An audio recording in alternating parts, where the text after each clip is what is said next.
Welcome back to Your Real Estate Voice with Barb Schlinker, the weekly radio show that informs and educates you on how to buy or sell real estate with Barb Schlinker, the owner of Your Home Sold, Guaranteed Realty, and the host of the program. Now, Barb, a lot of people look at those automated valuations like Zillow, or sometimes they'll ask their neighbors what they were asking for their home, and they think that is a good barometer for what they should be asking.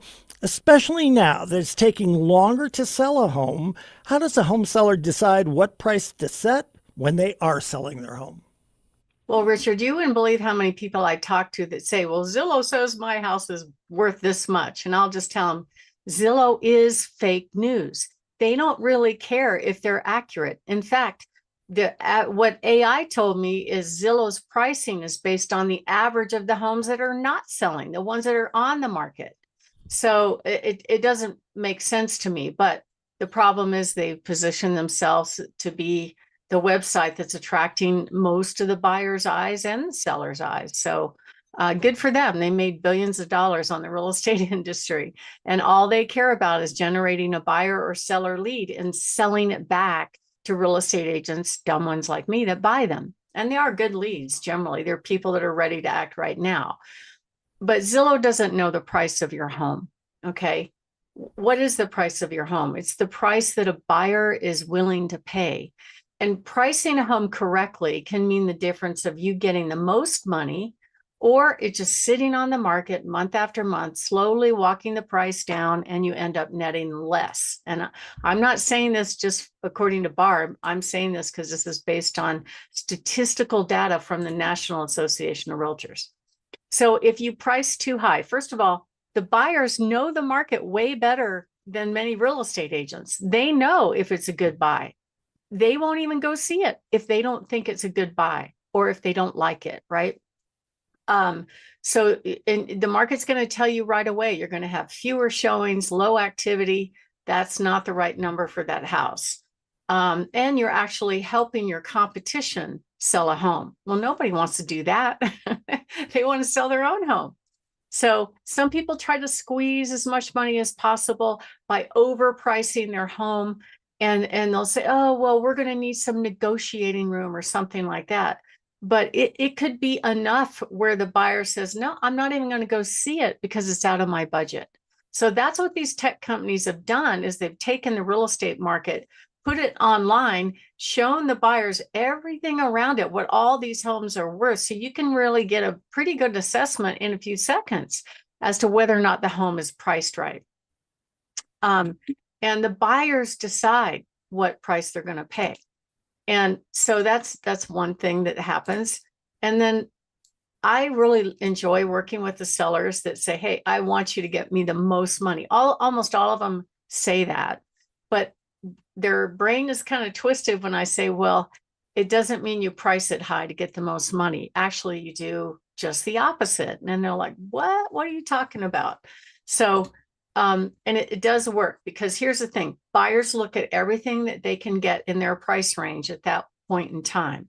If that home looks like the best home for their price range, they're going to do everything they can to get it, including make their best offer, including make offers above asking price. And they're making that go, no go decision online in seconds. And you'll never know how many buyers are actually looking at it before they do it. So I'm going to give you some examples to show you what I'm talking about. Recently, I sold a home this year. And I asked the seller, what do you want? What is your priority? Do you want to wait the average 120 days to get a contract? Or you want to sell fast? He goes, I want to sell fast. I said, okay, I think your home is worth $425 is what I told him at the time. But if you price it there, the buyers are going to pick it apart. They're going to say, oh, needs this. It's got popcorn ceilings and blah, blah, blah. You know, they're going to pick it apart. So they did everything perfect to get it ready for sale. They freshened up the paint, freshened up the carpet, fixed and cleaned everything. They did not remodel the kitchen or the bathrooms or anything like that, and priced it realistically. With that home, we had over 100 people at the open house. We ended up with 8 offers. I'm only going to talk about the top 4. But essentially the highest offer was 40,000 over asking price, but they were asking for concessions because it's really more like 420 or 30, 33, right? 33,000 over asking price. The next highest offer, but that one was going to wait over a month to close. The financing was not as secure as the next highest offer. The next highest offer was 426 conventional, putting down a big down payment, close in 10 days. Done. There's no mystery to that one. And they were already pre-approved for their loan. So that's exactly what happened. We closed in 10 days and the seller ended up netting pretty close to what their asking price was after all expenses. So I think that is the best way to do it. I did it again last year in right before Memorial Day. One of my clients, he'd seen me do it for one of his neighbors. So he came to me, he goes, do what you did for my house like you did for the neighbor. I said, okay. So we figured out just a little bit less than what the market could command for that home, price it there, market it appropriately. We had 63 people at the open house, but we let one agent in early, which I don't like doing that, but I always ask the seller if they want to do it. And they presented a pretty good offer. It was a cash offer. It was 50,000 over asking price. But here was the kicker. The seller didn't want to pay more than 2% buyer's agent commission. And this buyer's agent insisted that the seller pay him 3%. Now, picture this buyer, right? They've got a home that they're selling in another state. It's already ready to close. It's pending, ready to close. They're a cash buyer. They need a place to go. They've already committed to selling their home. But who got in the way? Not the seller. We actually countered their offer. It was the buyer's agent that said, no, no way. Unless I get my 3%, it's a no. So there were two other buyers that were willing to do that same deal and do 2% commission. And the seller's like, look, I think 14,000 is a good amount of money for a buyer agent for not even maybe opening a door, and spending a few hours with the buyer. I said, yeah, I agree. It's a lot of money. So his buyer, the cash buyer, did not get the house. And then a few weeks after closing, this anonymous letter shows up at my client's house talking smack about me. And, it was very clear to me. I'm guessing, I don't know for sure, but I think that agent got fired because he didn't get the house that the buyer wanted. You can't get in the way. Don't get in the way of what the buyer wants, right? And that's exactly what this guy did. And he didn't know how to negotiate his own fee. He could have done that. He could have gotten the buyer to pay for it one way or another, but he didn't want to do it. So it's crazy what happens out there. In the state of Colorado, it's 1 month of school. There's no job description. There's no standardization, and negotiations training is few and far between. So how do you know when you're on the market if you are priced right? Activity is going to leave clues right away. We just put one on the market yesterday. I'm getting call after call after call. Obviously, that's a high demand. It was priced right. It looks good. And it's a high demand property. So you can tell by calls. You can tell by the number of showings. You can tell by the number of offers. Those three things. Even the number of views on Zillow also is a pretty good clue. If you get a lot of views and at least 10% comparatively of saves, that's a good clue. So how do you know if you're priced right? If you're not getting very many showings, you're not priced right. If you're getting plenty of showings but no offers, you're close. You're within a few percentage points. And if you're getting offers, probably right on, stay there. You're going to get the right offer at some point. But if you price it, what I call very realistically, you will actually get multiple offers. And as a home seller, that is the position you want to be in. You're kind of in the catbird seat, basically, where you're saying, hey, I get to pick who's the best buyer for me. And I get to pick the best price and the best terms and the best closing date that works for me. You can even command things like being able to stay after closing for a short time, so you only have to move once. All those options are on the table if you price the home very realistically. And the way you figure out that number, we know how to do it. We'll meet with sellers, we'll show them what the market's doing, we'll look at the whole picture. We have to compare apples to apples for quote appraisal purposes, but then we also have to look at what's the current competition, who's getting contracts, all those things are a big thing. And buyers will notice something like days on market. So let's say you're on the market, it's not selling.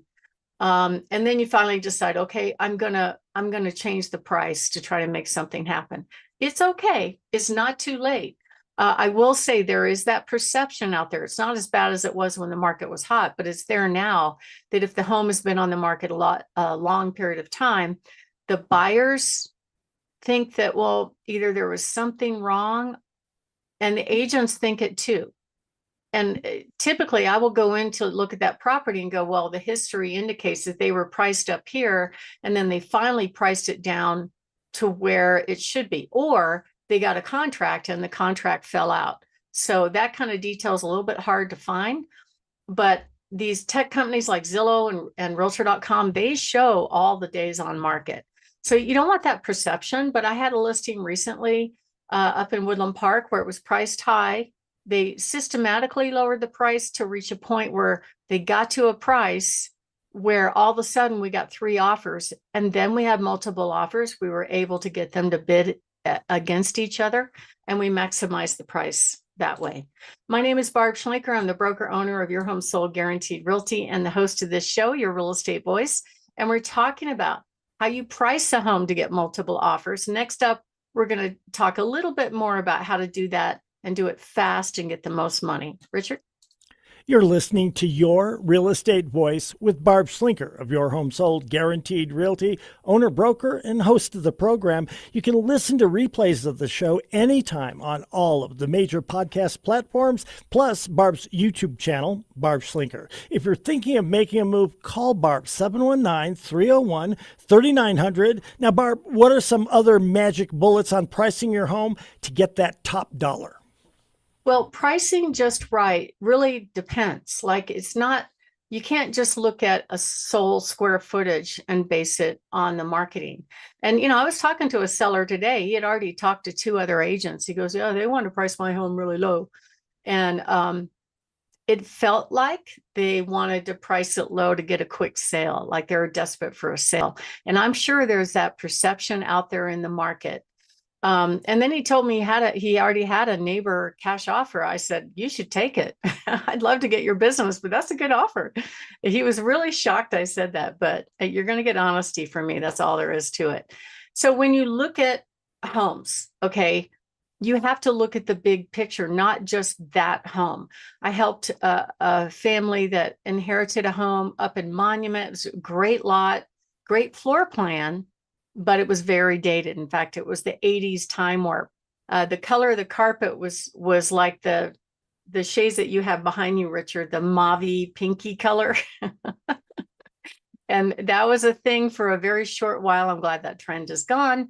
So I said, all right, this is, should we remodel the kitchen? I'm like, no, that's not going to work. You definitely do flooring so they can move in and get on with their lives, right? But don't worry about remodeling the kitchen, because right next door, you've got these fancy custom homes that have all the bells and whistles. It's going to cost you over $100,000 to redo a kitchen minimum, and you're not going to get the money out of it. I said, just price it realistically. So that's exactly what we did.